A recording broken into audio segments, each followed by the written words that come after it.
नमस्कार, मैं महिमा आज आपके लिए लेकर आई हूँ मालती जोशी की कहानी, जिसका शीर्षक है सन्नाटा। ये कहानी अगर आपको अच्छी लगे तो वीडियो को लाइक, चैनल को सब्सक्राइब और इसे अपने दोस्तों और जानकारों में शेयर ज़रूर कीजिएगा। तो चलिए इस छोटी सी कहानी की शुरुआत करते हैं। दर्पण के सामने देर तक बैठने के बाद भी उसका मन नहीं भरा। मेकअप की एक हल्की सी परत एक जादू सा कर गई थी और वह अपने ही प्रतिबिंब पर मुग्ध हुई जा रही थी। कौन कहेगा कि वह 50 को छू रही है? उसका कुछ भी तो नहीं बदला है। उम्र के साथ चेहरा थोड़ा भर गया है, बालों में इक्का दुक्का रुपहले तार झिलमिला रहे हैं, बस।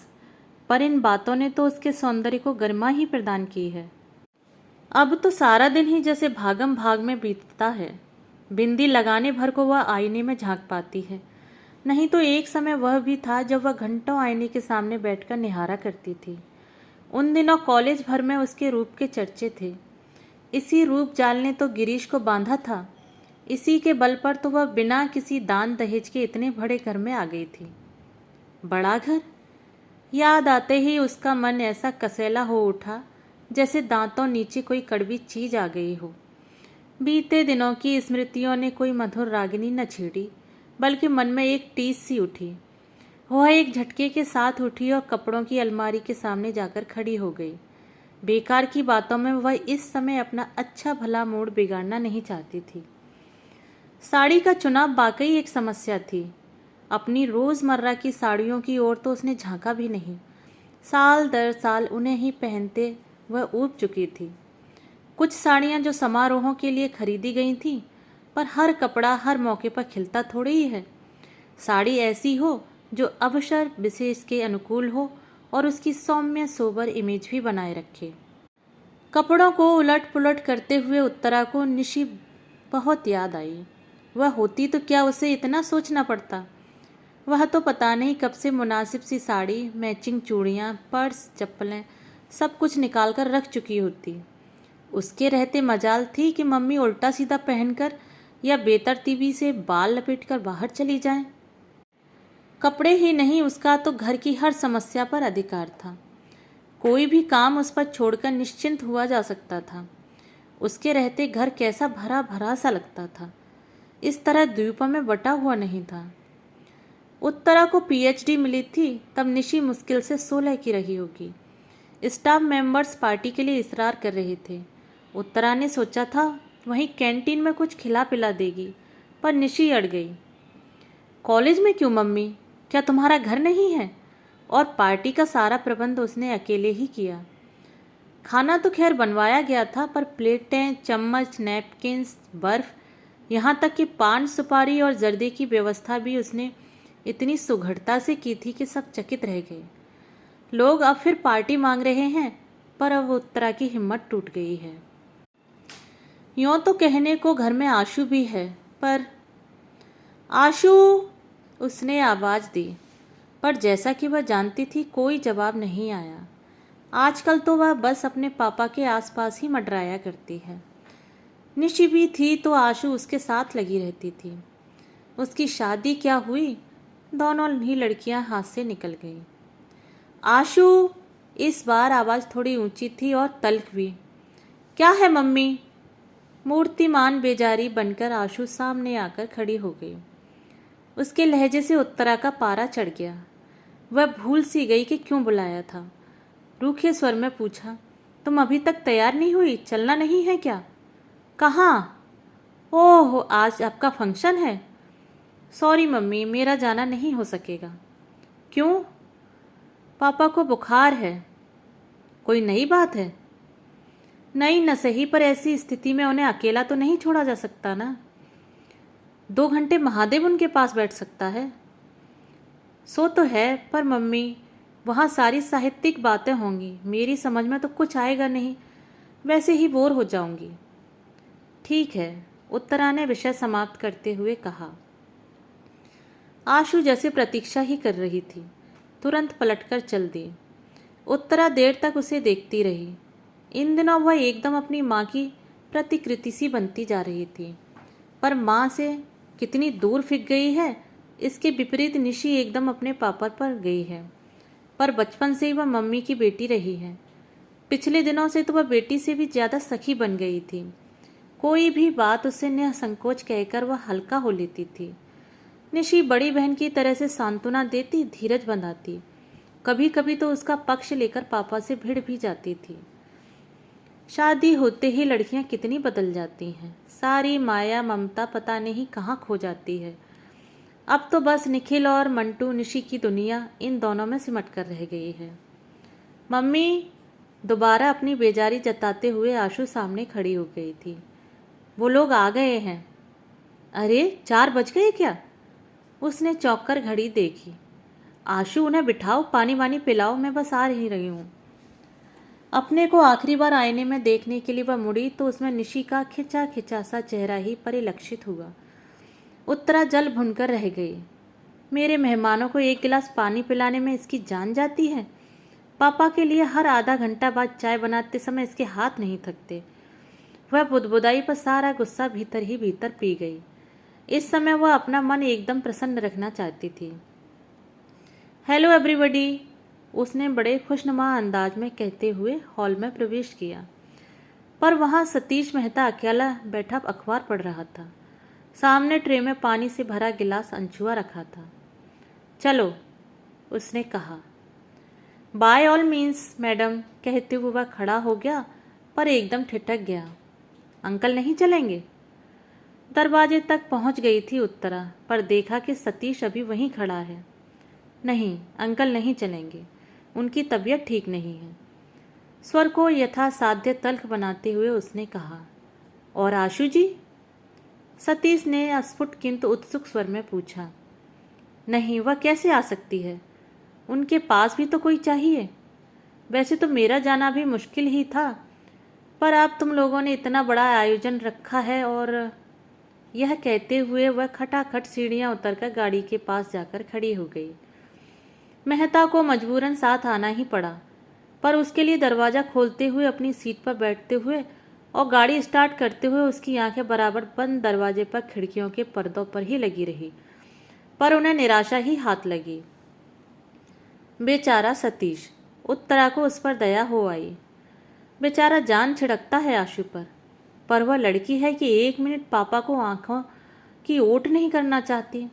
साथ नहीं आई ना सही, पर गुड लक कहने दरवाजे तक तो आ ही सकती थी। गुस्सा तो उसके पापा पर आता है। ऐसे नाजुक मिजाज हैं कि हर पल किसी का आंचल थामे रहना चाहते हैं। 5 बहनों में अकेले भाई हैं, खूब लाड़ प्यार पाया है। अम्मा जी ने तो एकदम आग की पुतली की तरह सहेजा है उन्हें, तभी तो यथार्थ की धरती पर पैर रखते ही उनका दम फूल जाता है। जिस बीमारी का आशु इतना हुआ बना रही है, उसकी नब्ज निशी ने खूब पकड़ ली थी। कुछ नहीं मम्मी, यह सब जॉब सिकनेस है, जिम्मेदारियों से भागने के बहाने हैं। इन्हें सारी झंझटों से मुक्ति दे दीजिए, फिर देखिए इन्हें कुछ नहीं होगा। बात एकदम सही थी। चाहे बिजली का बिल भरना हो या हाउस टैक्स, बच्चों का एडमिशन करवाना हो या खेत से गेंद लगवाना हो, गिरीश को कल्पना से ही बुखार होने लगता। बुखार ना आता तो पीठ अकड़ जाती या सिर दर्द से फटने लगता। बच्चों की हारी बीमारी में भी कभी उनका सहारा न मिला। निशी की सगाई के समय तो वे अस्पताल में ही भर्ती थे। बच्चों की दादी जब तक रहीं, बेटे की बीमारी में घर सिर पर उठा लेती। उनकी इस हाय तौबा में मूल प्रश्न जाने कहाँ बिला जाता। बार बार कोसती, अकेला आदमी बेचारा कहाँ तक बोझा ढोता फिरेगा, एक लड़का ही अगर हो जाता। यह बात वे कुछ इस अंदाज में कहती मानो बेटा होता तो सीधा झूले से उतरकर बाप का हाथ बटाने पहुंच जाता।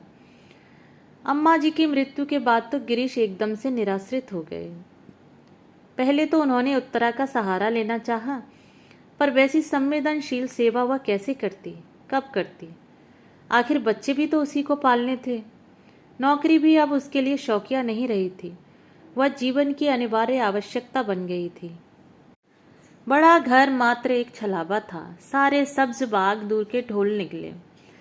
वकालत की एक तख्ती जरूर टंग रही थी दरवाजे पर, ताकि कोई यह न कह सके कि निठल्ले हैं, बीवी की कमाई खाते हैं। शेष तो बस उत्तरा ही जानती है या उसका ईश्वर। पत्नी से निराश होकर जब उन्होंने आशु का दामन थाम लिया है, उन्हें इस बात का एहसास नहीं है कि इस लड़की को तबाह कर रहे हैं। पता नहीं कैसे उसके मन में यह भय बैठ गया है कि उसकी शादी होते ही पापा एकदम अकेले पड़ जाएंगे। अकेलापन क्या इतना भयानक होता है? आखिर उत्तरा भी तो जी रही है। वह तो बरसों से भीड़ के बीच अकेलापन झेल रही है। उसने तो कभी शिकायत नहीं की।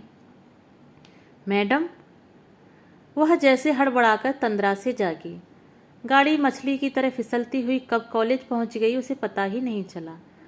पोर्च में उसके कुछ घनिष्ठ सहयोगी और विभाग के छात्र छात्राएं स्वागत के लिए खड़े थे। गाड़ी से उतरते समय उसकी मन स्थिति बड़ी अजीब सी थी। अपने ही कॉलेज में इस तरह मेहमान बनकर आना उसे अटपटा लग रहा था। वह तो बार बार मना करती रही पर बच्चे नहीं माने। उसका गौरव, उसका सम्मान जैसे सबका हो गया था। इसे वे कैसे व्यर्थ होने देते? यह सब कुछ इतना अनपेक्षित था कि उत्तरा स्वयं हैरान रह गई थी।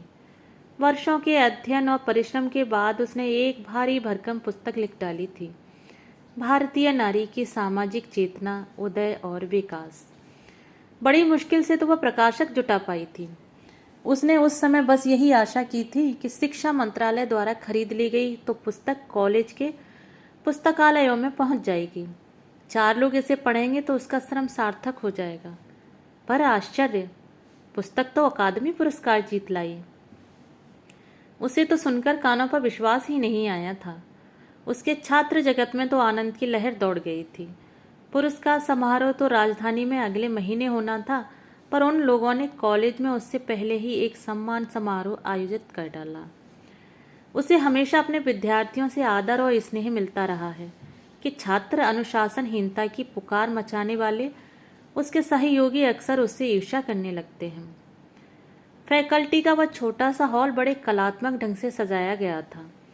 हॉल में प्रवेश करते ही स्वयं प्राचार्य ने उठकर उसका स्वागत किया तो वह संकोच से गड़ ही गई।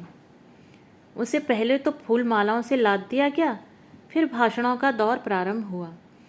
छात्र तो उसकी इस उपलब्धि पर गदगद थे ही, पर कुछ सहकर्मियों ने भी जब उसकी प्रशंसा के पुल बांध दिए तो उसे सुखद आश्चर्य हुआ। प्राचार्य महोदय ने भी 2 शब्द बोले। उत्तरा के कारण उनका यह कस्बाई कॉलेज देश के नक्शे पर आ गया था।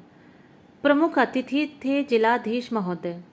उसे सम्मान का प्रतीक वीणा पाणी की मूर्ति भेंट करते हुए उन्हें भी औपचारिकतावश स्तुति में 2 शब्द कहने ही पड़े। वह सुनती रही और सोचती रही, काश आशु यहाँ होती, उसके पापा होते। वे लोग जरा देख तो लेते कि घर के बाहर उसे कितनी इज्जत मिलती है, प्यार मिलता है। पर वे यहाँ आते ही क्यों? पत्नी की गौरव गाथा निष्प्रह भाव से सुनने की सामर्थ्य उनमें कहाँ है? तभी न बुखार हो आया हो। उस दिन जब कुछ लोग यह सुसंवाद लेकर घर पहुंचे थे, तभी तो वे सहज भाव से उसे झेल नहीं पाए थे। कैसी रोनी सी आवाज में बोले थे, भाई हमने तो पूरी स्वतंत्रता दे रखी है, जितना समय मिलता है अपने विषय को दो, घर बार की चिंता छोड़ दो, उसे हम संभाल लेंगे। अपन कोई बड़े विद्वान नहीं हैं, बस इतना योगदान दे सकते हैं। उनके हर शब्द से झांकते हीनता बोध ने उसे उतना ही कचोटा जितना उनके झूठ ने। मन हुआ सबके सामने उन्हें बेनकाब कर दे, बता दे कि वे कितना घर द्वार देखते हैं, पर चुप बनी रही। कभी कभी सुखी गृहस्थी का नाटक भी कितना जरूरी हो जाता है।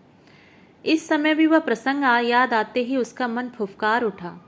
सम्मान की सारी खुशी, सारा उत्साह ठंडा पड़ गया।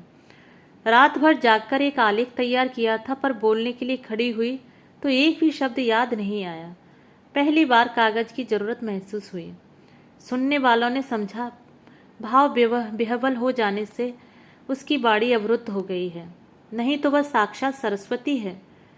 लौटते समय आधा दर्जन लोग साथ थे। फूल मालाएं और भेंट सामग्री उन्हीं के हाथ में थी।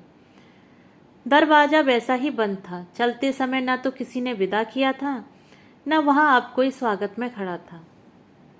अब चलेंगे मैडम, किसी ने कहा तो लगा मन पर हथौड़ी की चोट पड़ी है। इतने बड़े हंगामे के बाद ये लोग उसे एकदम अकेला करके चले जाएंगे। कल्पना से ही वह सिहर उठी। ऐसे कैसे चले जाओगे? उसने कहा, एक एक कप कॉफी तो पीते जाओ। और फिर उस दरवाजे की घंटी को जोर से दबा दिया। इतने जोर से कि उसकी आवाज़ से सन्नाटे की धज्जियाँ उड़ गईं। कहानी सुनने के लिए धन्यवाद।